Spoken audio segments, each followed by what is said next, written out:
It's going to be Tennessee and Creighton in the late cap on a Friday night in the Sweet 16. Why I like the Tennessee Volunteers. We take a look at Creighton here on today's Tuesday Locked On Vols. You are Locked On Vols, your daily podcast on the Tennessee Volunteers. Part of the Locked On Podcast Network, your team every day.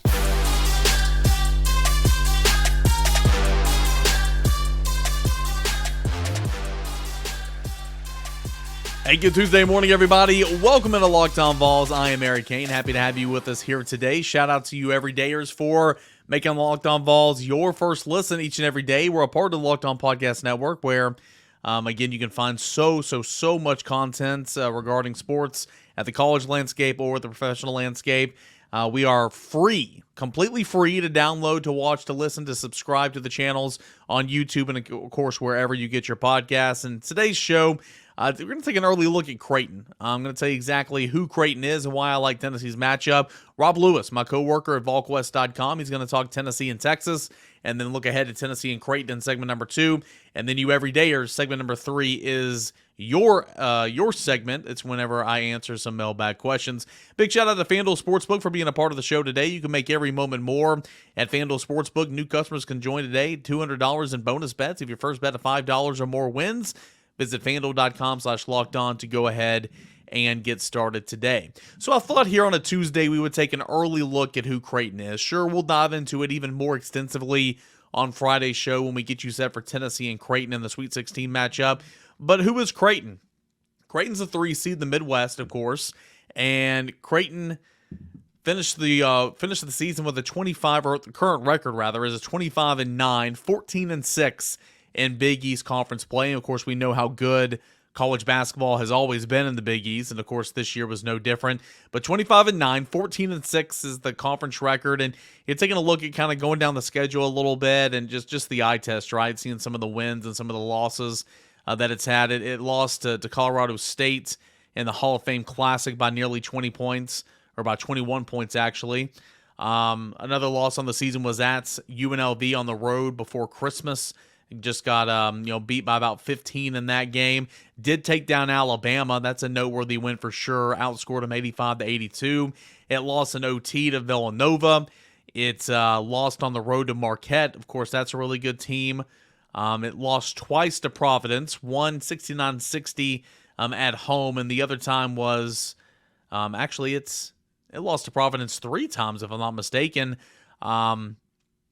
Lost on the road to Providence in overtime, 87-91, and then it was Providence that ousted Creighton in the Big East Tournament, 78-73. So again, you have Kim English, who was a former, Tennessee staffer, head coach now at Providence. He used to be at George Mason, and he's the head coach over there at Providence now, and he beat this team 3 times. So I'm not saying that that's a huge storyline, but it would be so easy because there's a good relationship there with Kim English and Rick Barnes.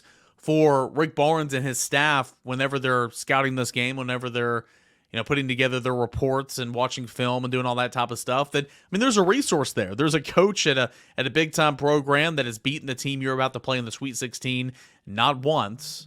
Actually, no, they beat them once. Creighton beat Providence once. Providence beat Creighton twice.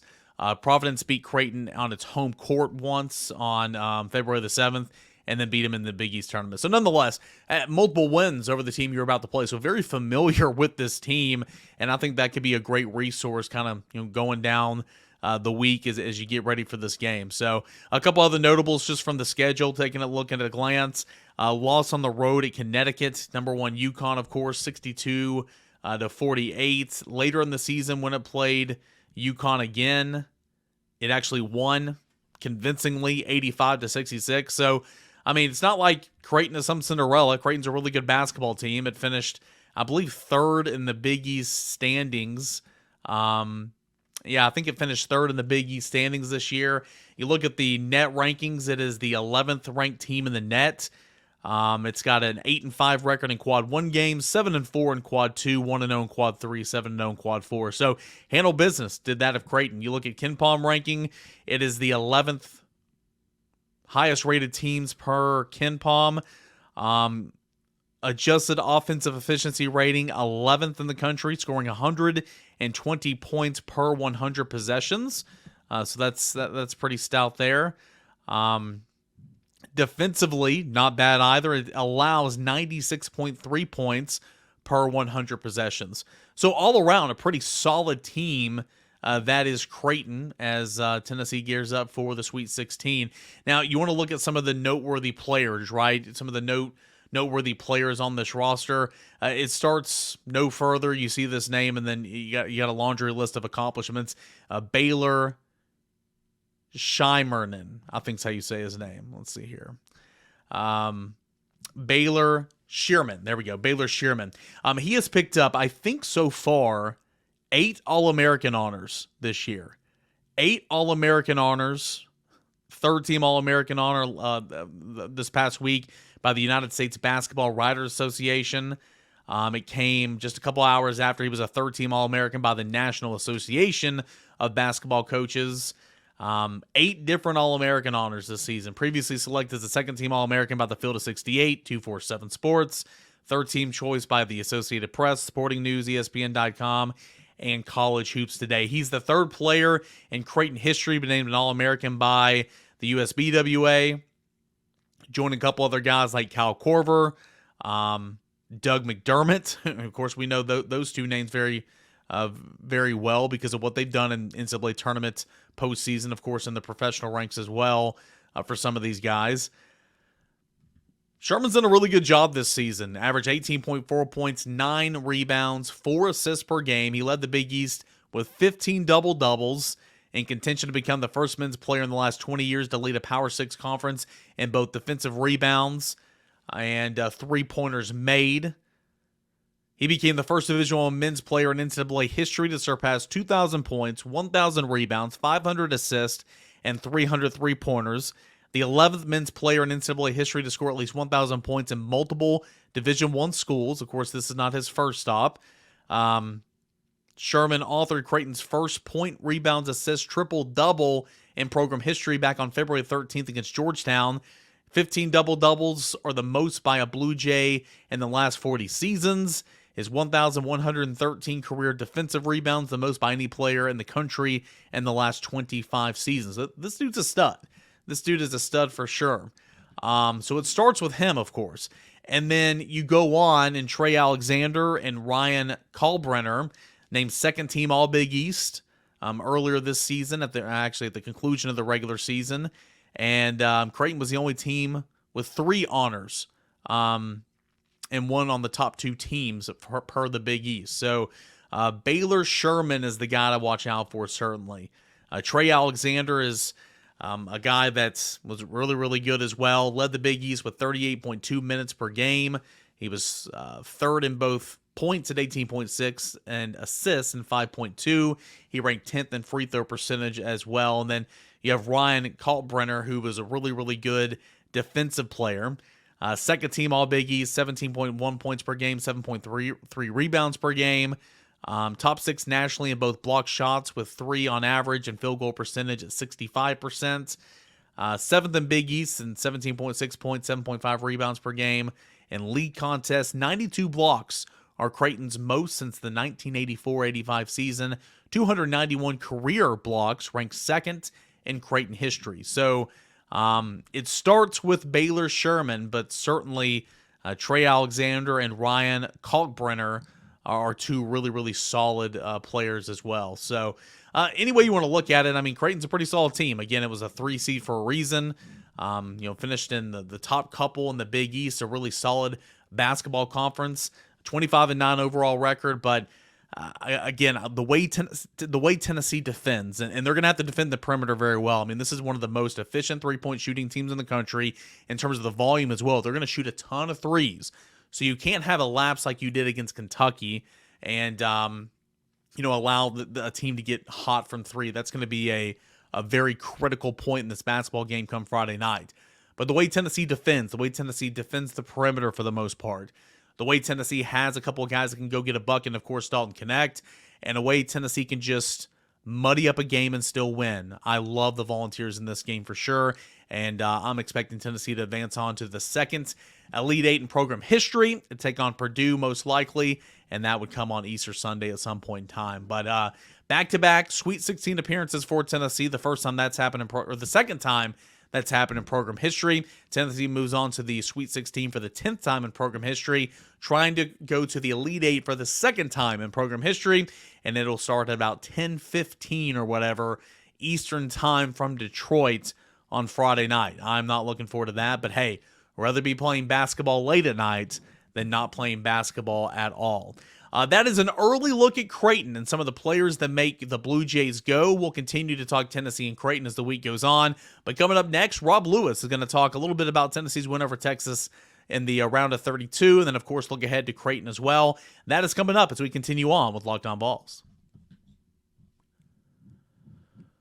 Want to say about our friends over at FanDuel, say goodbye to busted brackets because FanDuel lets you bet on every game of the tournament. Whether you're betting on a big upset or a one seed, it's time to go dancing on America's #1 sportsbook.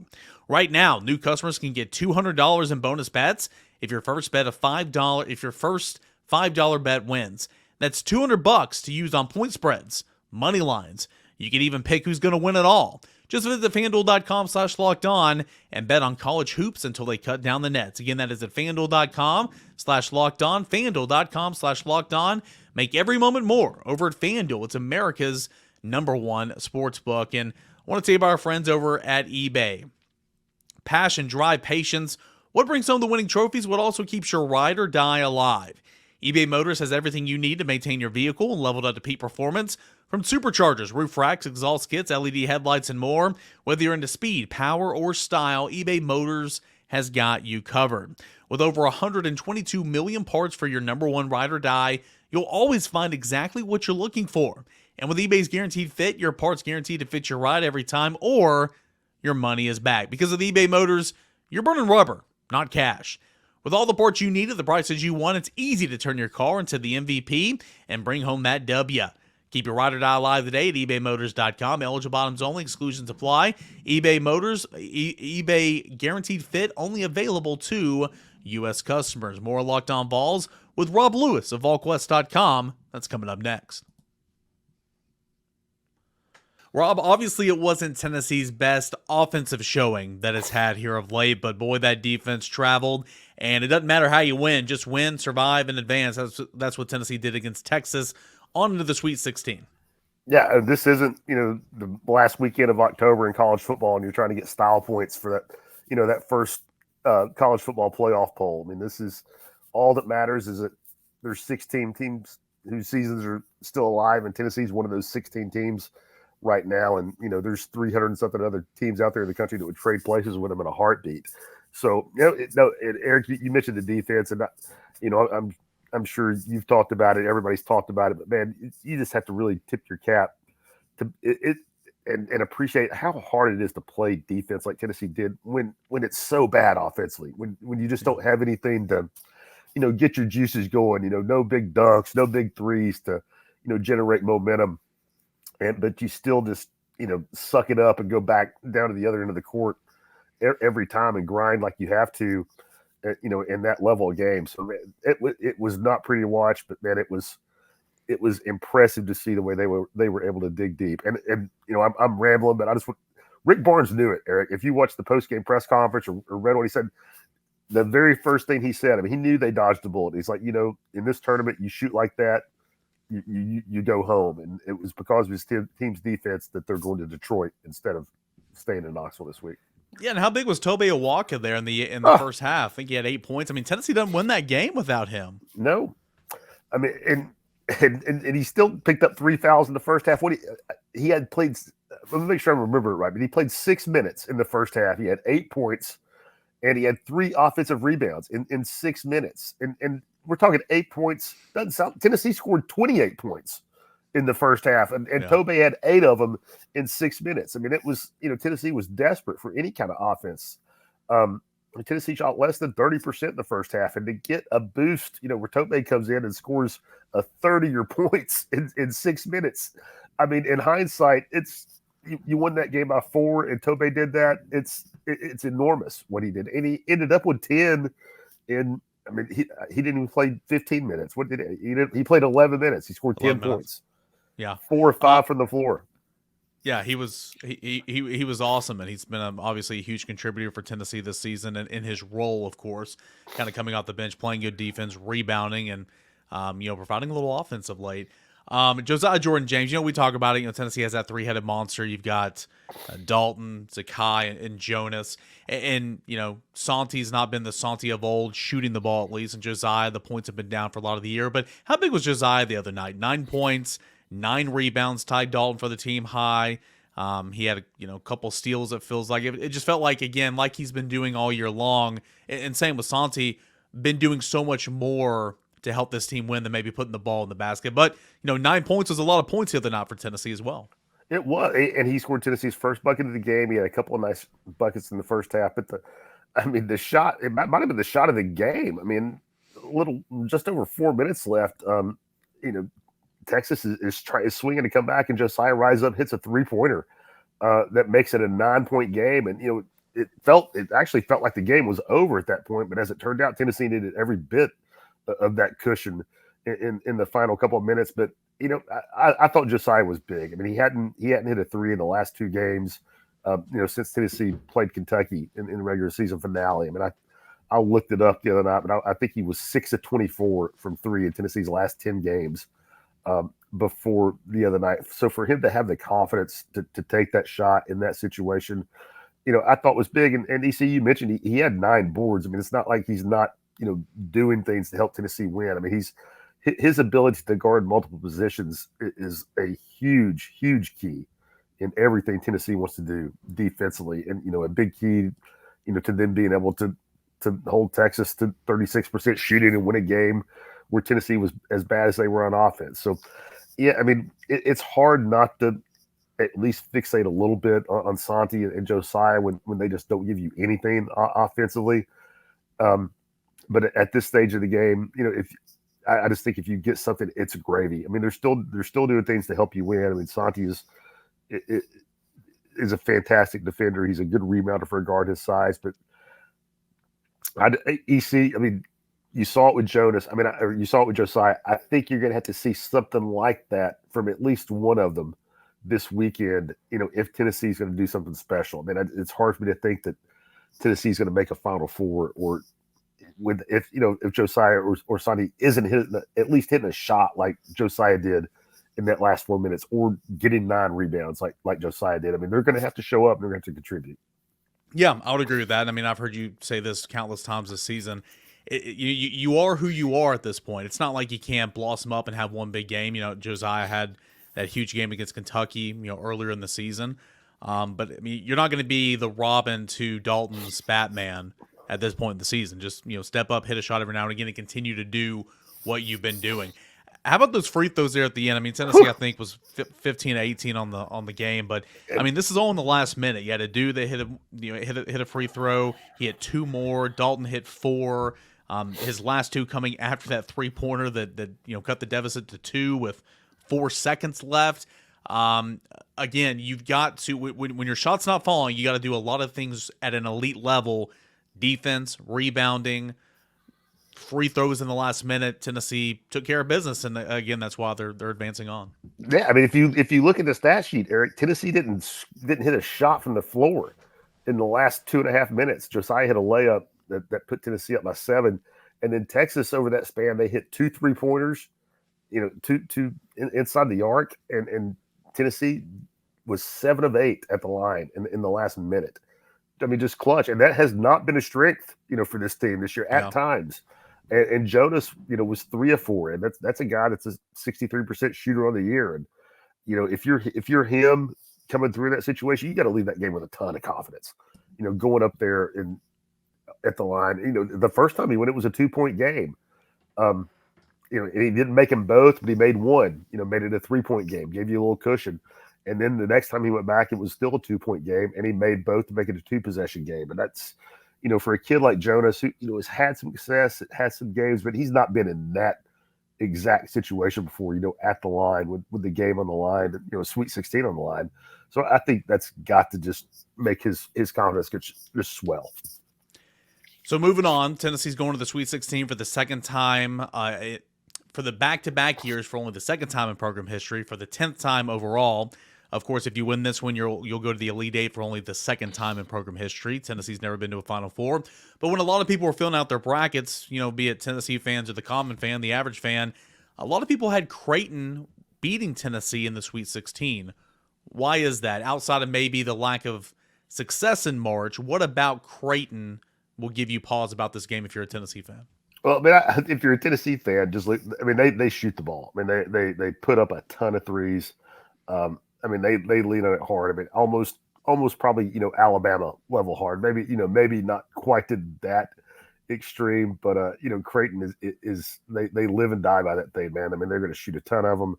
Tennessee is going to have to guard the 3-point line. Just that's going to have to be a focus. But they've got some size, and they're pretty big on the wings. But this is a game where, and I don't think they will, Eric. Just statistically, it'd be almost impossible. But Tennessee can't go 3 for 25. Yeah, from the floor in this one, like we saw, Saturday night, and you would think it would be virtually impossible for that to happen, back-to-back games. But that's just offensively. But I kind of feel like that plays to Tennessee's advantage. I think they've been better in games with teams that want to play fast, that aren't afraid of pace. You look at where they've struggled at home against South Carolina, and against a team that really wants to muddy it up offensively. Vanderbilt gave them problems on the road in that first half. Missouri, same kind of thing. Whereas they can, they won scoring 90+ against Auburn, scoring 100+ at Rupp Arena. They beat Alabama, swept them, the craziest offensive pace team in the league. Yeah. So I think people are going to fixate on Creighton's offense and on Creighton's ability to shoot the three. But, this Tennessee team is built to play this, that style more than they have been in the past. They won't be afraid of an up and down game. And in fact, I think they've been better in those kind of games. And last thing I'll ask you here is kind of what you asked this question to Jamon Mashack in the locker room after the game, saying what's different about now going to the Sweet 16 than Tennessee last year, coming off the big win over Duke, going to the Sweet 16. And he looks around and says, a healthy Zakai Ziegler, you got that guy in Dalton Knecht. And that's what I've been saying. This team just feels different because you're going to play good defense no matter what, typically. And if you're not, you do have a scorer that can go get you buckets, whereas you really haven't had that guy in years past. And you hadn't had anybody like Dalton Knecht.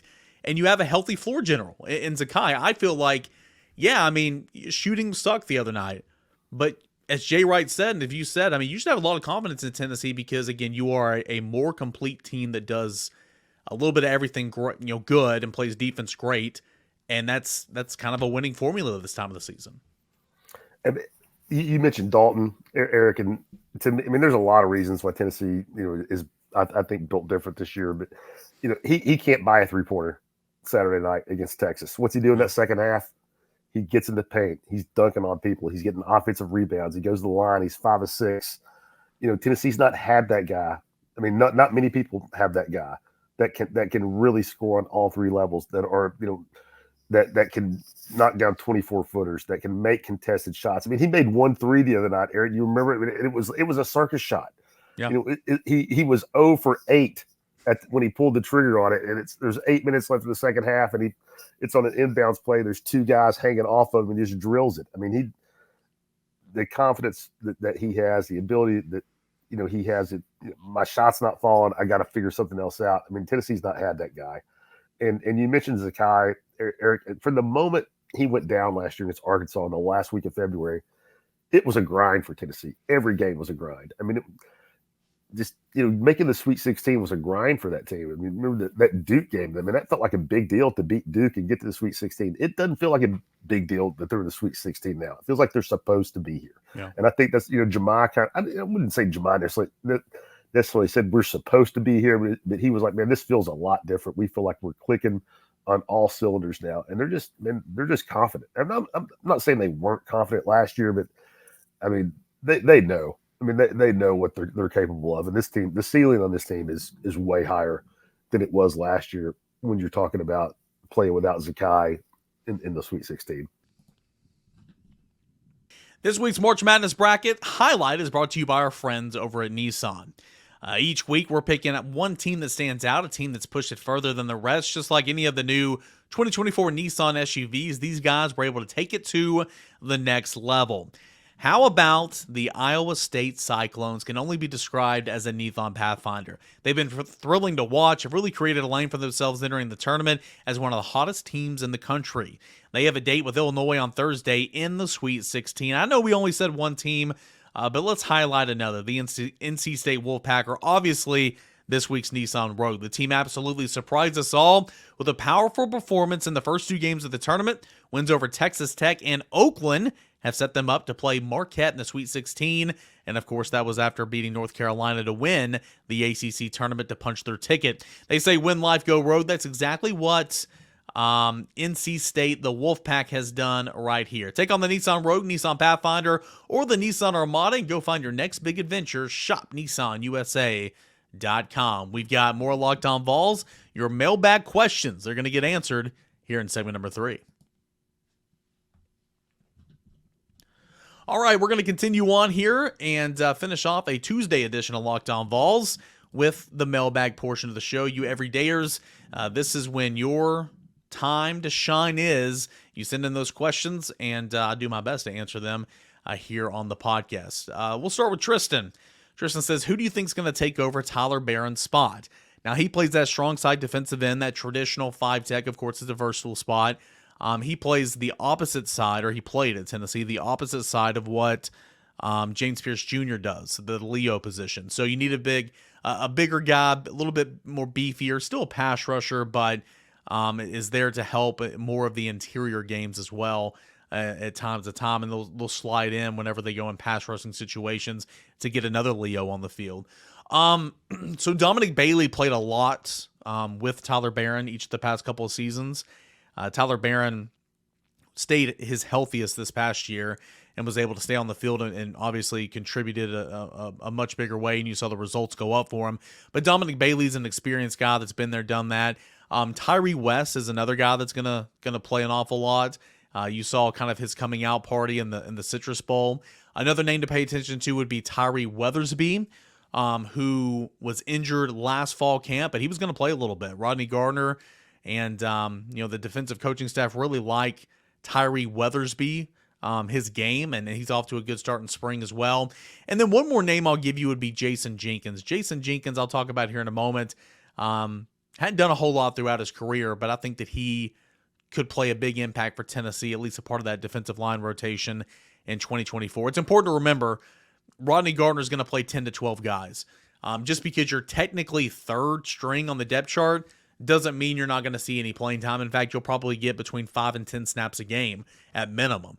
There's a lot of hay in the barn with this defensive line group, and that's why I think it's going to be one of the best in the country and why it's getting a whole lot of praise so far this season. So Tyree West and Dominic Bailey would be the top two guys to play where Tyler Barron departed, and Ole Miss now at Louisville. Let's go to Maguster. I think that's how you pronounce it. Eric, what is the single biggest factor for us to get a win over Creighton? Knecht, Adu, rebounding, question mark. I'm going to say this applies to both ends of the line here in terms of offense and defense. Perimeter. You've got to dominate the perimeter. Not dominate the perimeter, but you got to win the perimeter. Tennessee obviously does not need to shoot 12% from three-point land. Tennessee needs to defend the three-point line very, very much. Again, I won't get into specifics, and I didn't even earlier in the show, but I will later in the week. Creighton shoots a ton of threes. Creighton will shoot a lot of threes. Mentioned, some of their, all Big East players. They're, all-American at the guard position. He throws up threes all the time. Tennessee's going to have to defend that.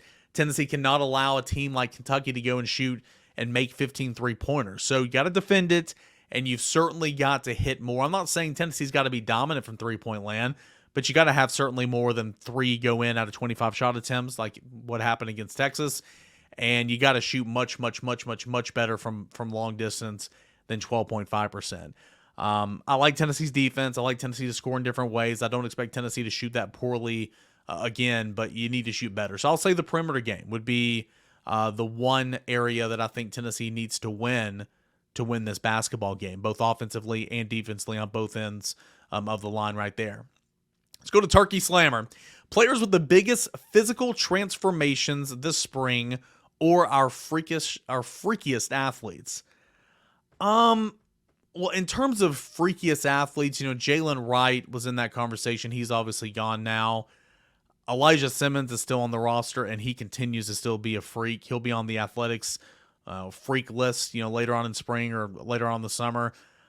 Just the way he can move, his quick twitch, his ability to get off the football, weighing 340 pounds or whatever, is really, really good. And plus, that has nothing to do with football, but dude can sing too. And so he sang the national anthem at one of the baseball games last year. Nonetheless, I would say Elijah Simmons continues to be a freak. Another freak, if you will, I think Jackson Moy is going to be a stud. That's just my opinion. I'm not saying he's going to be a huge impact guy this year, but again, nice blend of size and speed, playing the interior. I like big guys who are athletic, as you can tell, and so those would be my two names right there. The biggest physical transformations that I've seen, Nico looks bigger. I think Joshua Josephs has gained some good weight. I think Dante Thornton has gained some good weight. Those are some names that kind of stick out to me that I've noticed. And again, we're not around the team that much. We only see a couple of minutes of practice, a couple times a week. But those are the ones that have kind of stood out to me. That kind of jump off the page. Nathan Robinson, I think it looks better. I think Trevor Duncan looks better. A lot of these young guys who are now about a year into a collegiate strength conditioning program, those are kind of my answers. But Nico, Thornton, Joshua Josephs, they've all had really good off seasons in my opinion. Biggest winners, this is from Garrett, biggest winners and losers through week 1 of spring ball, player flying under the radar on both sides of the ball. Biggest winner, I will say Braylon Staley, because anywhere you look, he's making a play. Anybody you talk to said that he's really, really doing well. I think Dante Thornton's had a good start to spring as well. So I'll say 2 receivers, Braylon Staley and Dante Thornton. Losers, again, they haven't scrimmaged yet, so really I think it's unfair to tell anybody that or say somebody's a loser. I'll say someone that's hurt and who hasn't had an opportunity to go out there and earn a starting job where there's a starting job to go and take, and that's Andre Carrick. Tennessee needs a left guard, and Andre Carrick is hurt right now. I'm not saying that he's milking anything. I'm just saying it's a missed opportunity. But ask me that again in terms of the losers. How does Vyson Lang do? Vyson Lang's getting a ton of opportunities with the first-team offensive line at center to prove that he can be the backup center, maybe the center of the future. Let's see how Vyson Lang does after scrimmage number 1 or on into week number 3, and then ask me that again. We'll go to Rob. Eric, will you tell us a little bit more about Dean Curley and his outstanding job he's done as a true freshman? Did you see this coming? All I remember was a huge question at shortstop all offseason. He's been fantastic. What was his high school career like? Well, all these guys, they just dominate in high school, and they go to these showcases with perfect game, and they get on everybody's list. Dean Curley was a Major League Baseball draft prospect as a high schooler last year. He elected to come to campus. So was Antigua. So was Bryson Thacker, Matthew Dallas, and Derek Schaefer, and some others. But they elected to come to campus. So Dean Curley, very polished, very, very good prep career. Ariel Antigua left the fall as a leader in the clubhouse to be the starting shortstop. He's now back. He had a thumb injury and played an inning or two of defense here and there. Finally swung the bat for the first time last week, but he's back. But he was a leader in the clubhouse, but he wasn't ready for opening day. And then you had Alex Perry, a junior college transfer that was kind of getting some reps. He had a hamstring injury. Dean Curley was in line at that point to go and start at shortstop, but then he had a minor hamstring injury. Long story short, he missed the first 4 games of the season, and then he jumped in the starting lineup and hadn't left. Nice blend of power, speed. I think he's more of a third baseman in the future, but he's playing shortstop right now. Strong arm. He's athletic. He's going to be a good guy. He's going to be a stud, and I'm pretty sure he'll be a draft-eligible sophomore next year, but nonetheless, he is really, really good, and I've been surprised for sure that he's jumped out to the hottest of starts that he has. Now, he'll need to maintain it. Southeastern Conference play, but he had a really, really good series against Ole Miss. Dean Curley's been fun to watch, that's for sure. Quickly, we'll go to Kurtz. With the news about the 2025 football SEC schedule, do you expect 2026, 2027 to be the same 8-game schedule, or replacing OU and Texas and Mississippi State with another West team? If a 9-game schedule didn't happen in 2025, I'm not sure it's ever going to happen. I mean, I hear you. I get that thought process. You guys all know my thoughts on that. If you truly want to mean more, then go play another game. The commissioner of the Southeastern Conference wants a 9-game schedule. And they just got to figure out the revenue distribution for the TV deal. That's all it is. That's the hang up. So it's going to happen. It's going to happen. I hope to God I hope it happens in 2026.